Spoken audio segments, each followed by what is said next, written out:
Depuis quelques années, le constat est là. Les canicules sont de plus en plus virulentes et fréquentes, les ressources en eau s'appauvrissent et les phénomènes météorologiques inhabituels ont augmenté. Il est certain que ces rapides changements climatiques mettent en difficulté le monde agricole d'aujourd'hui. Face à ce constat, de nombreuses éleveuses et éleveurs adaptent leur système d'exploitation pour faire face à ces nouvelles conditions climatiques. Dans ce contexte, les services pastoraux du Massif central ont décidé de réaliser des enquêtes auprès d'éleveurs qui ont mis en place des adaptations pour répondre aux enjeux du changement climatique.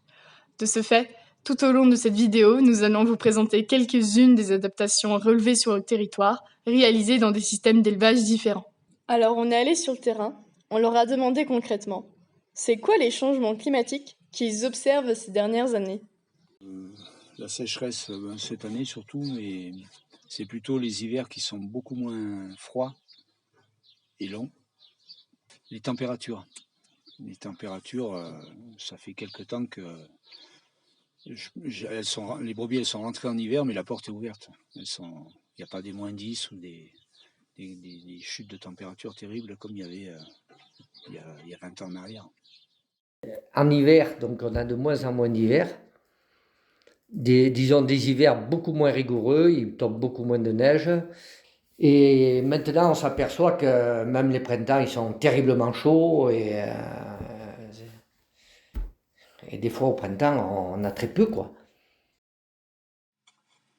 Et voilà, ces dernières années, c'est plutôt en premier lieu, c'est les problèmes des ratopiers. Et puis, bon, un peu la sécheresse là en 2019, on le remarque depuis 2 ou 3 ans, c'est le problème de l'eau va devenir un point très, très, très important à l'avenir. Ouais. Enfin, maintenant, le climat, on dirait que c'est des périodes, par exemple 6 mois de pluie, 6 mois de sec.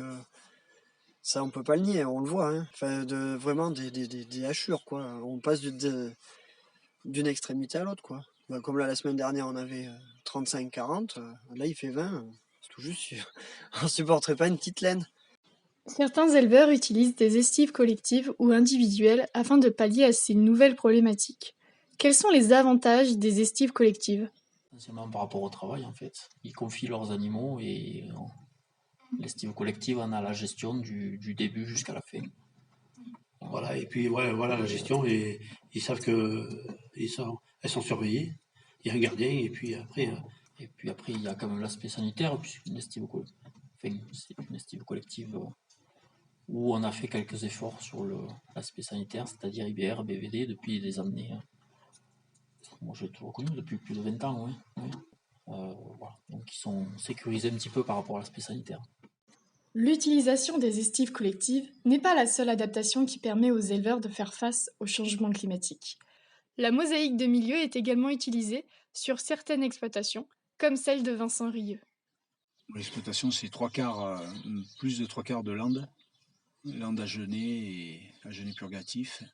La bruyère, il n'y en a presque plus. Et puis des zones semi-boisées avec des arbustes. Sur ce que j'ai en propriété, et là où je garde en convention, j'ai les zones humides des tourbières. Pareil, qui sont plus ou moins boisées. Quel est l'intérêt de cette mosaïque?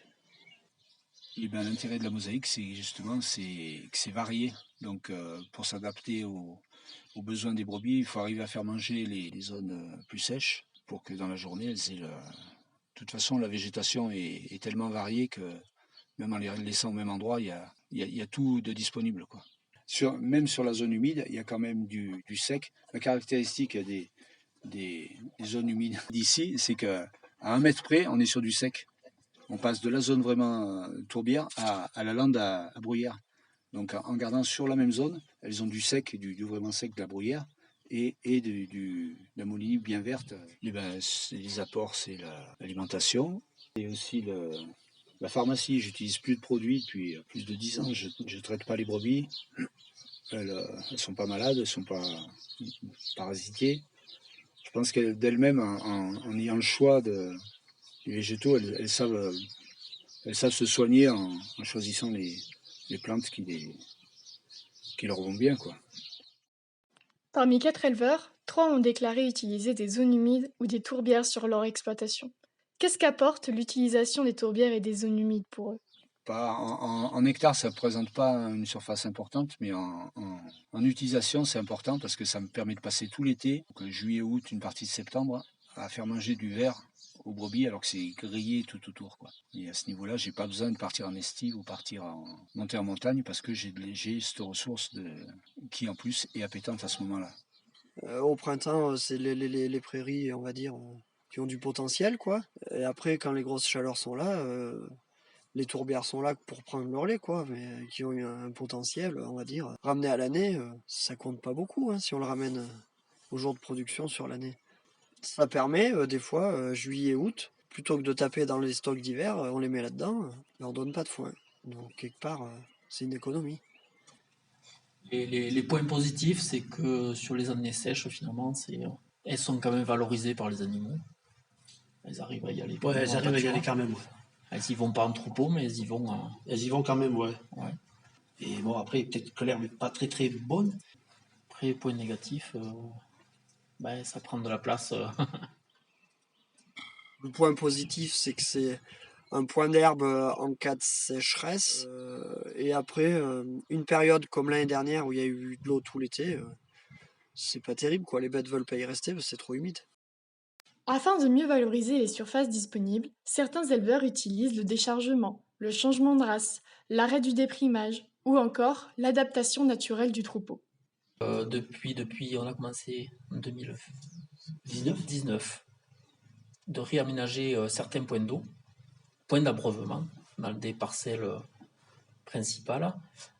Et voilà. Et ensuite, concernant les plantations de haies, on a un programme sur 3 ans pour planter 600 mètres de haies. On a déchargé. Mais le fait qu'il y en ait moins, je pense que ça nous permet sur chaque parcelle de passer un peu plus de temps. Mais après, je pense qu'elles vont manger comme d'habitude, quoi. Ouais. Mais le fait, il est que, vu qu'il y a moins de bêtes, ben, ça permet de passer plus longtemps sur la parcelle, quoi. J'étais parti sur un troupeau on avait 500 BMC. Après, dans les années 2008, les céréales, ça a commencé à monter, ça a commencé à accélérer. On utilisait un peu du lait artificiel, le lait avait flambé. Donc, on a arrêté la BMC et on a acheté des 150 Daniel Mérinos. On avait des brebis qui devaient faire entre 80 et 100 kilos. On est passé à des brebis de 40 kilos. On a mis en place un pâturage tournant. Suivant s'il fait sec ou s'il fait froid ou si je ne vais pas les amener pâturer au même endroit. Le gros changement, c'est que je garde de plus en plus. Avant, j'utilisais beaucoup des parcs, surtout des parcs, et j'ai gardé très peu. Et de plus en plus, j'utilise les parcs comme pour me libérer du temps, par exemple pour faire les foins. Et je garde sur une période plus longue. Hormis que je fais plus du tout déprimer mais ça, j'ai arrêté vite. Parce qu'après, s'il y a une période sèche, on a tout gagné.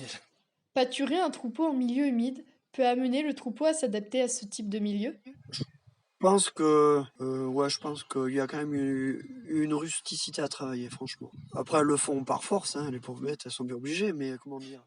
Maintenant, elles connaissent, donc oui, c'est un apprentissage. Ça, c'est... Au début, elles ne savent pas trop ce qu'elles mangent, et puis après, elles s'y font toutes seules, quoi. Mais ce n'est pas les seules adaptations possibles. Les éleveurs ont également d'autres leviers afin de pallier à ces nouvelles problématiques, comme la transhumance inverse et le sursemis.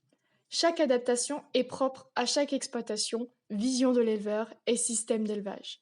Si vous souhaitez en découvrir davantage sur les adaptations des éleveurs du Massif central, on vous invite à lire les enquêtes pastorales réalisées par les différentes chambres d'agriculture et Auvergne Estive dans le cadre du projet Pastoem.